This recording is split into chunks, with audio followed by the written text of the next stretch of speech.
turabashishikariza gushaka akazi kandi bakajya mbese kwiga iby'umwuga ubuzima bukagenda neza. Nabashishikariza kuza bagakora kuko biruta kuba baba bari hanze bakaza tugakorana akazi ntacyo gatwaye. Abakiri batoya mbashishikariza kugira ngo bagire imbaraga kuko abantu b'iki gihe ko mbabona barimo gukora badashaka kugira ngo bakore, bashaka kugira ngo bagaragaze intege nkeya. Iyo ugaragaje intege nkeya hano muri kano kazi ntabwo wagakora, bisaba imbaraga. Nitwa Jean Isaac Ndayisenga, ndi umuyobozi wa Ufako Garment. Ufako Garment ikora imyenda, ikorera hano Free Zone i Masoro. Ufako yatangiye ryari, itangira mu mwaka, itangira n'izihe ngamba? Ufako twatangiye, murabizi ko tuvuze gutangira habaho kwiyandikisha muri RDB 2016, ariko twatangiye ibikorwa nyirizina muri 2018 nibwo twabonye imashini, nibwo ibikorwa byo kudoda byatangiye. Twatangiye dufite rero intumbero ivuga ko dufata abana b'abakobwa cyane n'abadamu badafite amikoro, ababyariye iwabo, tukabigisha kudoda. Twamara kubigisha kudoda tukabaha akazi. Imyaka 2 yo kuva 2016 kugera 2018 twari turimo dushaka aho tuzakorera, twari turi mu gushaka imashini tuzakoresha, twari turimo twiga tuzakora dute. Niyo mpamvu harimo intera y'imyaka 2. Kuri iyo ntego mwariho yo gufasha abana b'abakobwa, uyu munsi feedback ni iyi? Hari abo tubonye mu kazi bavuga bati turitera imbere, twarakoze bishoboka.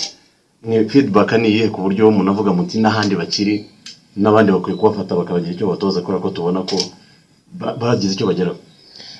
Mu by'ukuri umusaruro wavuyemo ni mwiza nkuko namwe mwabibonye, amaso arabaha.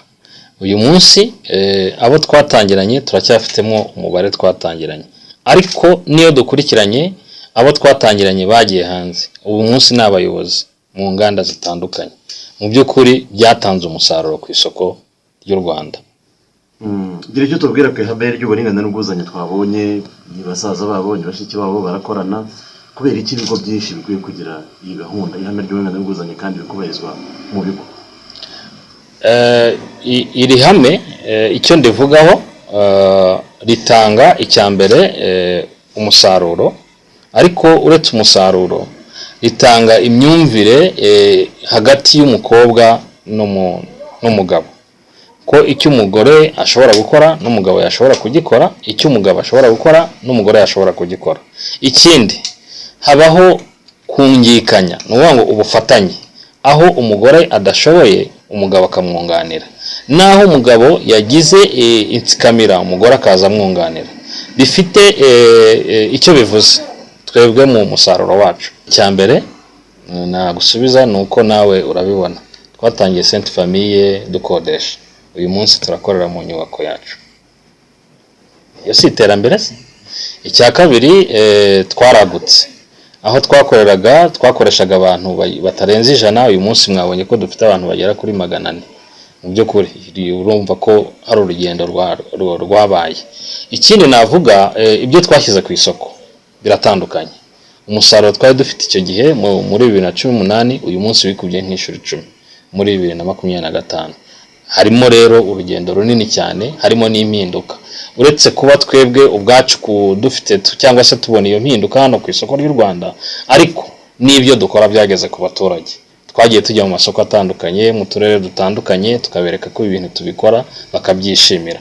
Byagize rero urugendo rukomeye ndetse byatanze n'impinduka ku isoko ry'u Rwanda. Yewe nitwa Kankesha Pascasie, nagatangiye itariki 19 2019 mu kwezi kwa 3. Icyo kangejejeho nuko ntasabiriza. Ngewe aka kazi karampahira, nabashije kuba nagura nk'agatungo, basha kuba nakwiguriramo nk'umwenda nkambara, mbasha kuba nahaha susange nshonje mu rugo, mbasha kuba nagera nko ku bavandimwe kuko urimo kubona turi abavantara kangejeje kuri byinshi mbese. Nitwa Nyiraneza Chantal, nkaba naratangiye kano kazi 2020. Kano kazi mu buzima busanzwe tubona icyo gutunga umuryango, umuntu akabona n'ukuntu yizigama bakishyurira abana amashuri. Amazina ni Kumuhoza Diane, akazi nagatangiye mu kwa gatanu mfite kontara y'umwaka. Akazi gatuma tubaho mu buzima busanzwe, tukabasha kwigurira ibyo dushaka tutabikuye ahandi, nyine tukabasha no kwizigamira muri make baduhemba. Abandi bajene babashishikariza iki usanga batemera gukora akazi nk'aka? Nabashishikariza kuza bagakora kuko biruta kuba baba bari hanze bakaza tugakorana akazi ntacyo gatwaye. Ese ubona aka kazi katunga umuntu akabaho bitandukanye n'iby'abandi batekereza? Tubaho kandi natwe tubayeho, natwe katubeshejeho kabatunga nta kibazo. Urakoze. Amazina yanjye banyita Mutuyimana Honorine, natangiye gukora aka kazi mu kwa mbere. Iki cyatumye utinyuka kuza gukora aka kazi? Nuko nyine hanze biba bigoye, imibereho nyine ntabwo wabaho nyine udakora. Hari abantu bagishidikanya mungana badakunda gukora akazi nk'aka? Oya, inama nabagira nyine batinyuka bakazajya bakora. Intego mfite ni ukuzagura imashini nanjye nkikorera. Hanyuma igitekerezo cyavuye kugira ngo utinyuke uze gukora hano? Nibyo nanjye nize, nanjye nza gushaka nyine imashini. Urashishikariza iki abandi urubyiruko mungana nabo kugira ngo bamenye aya mahirwe baba yabyaza umusaruro? Ni uko nabo batinyuka bakaza gukora akazi kugira ngo nabo bazagire icyo bageraho.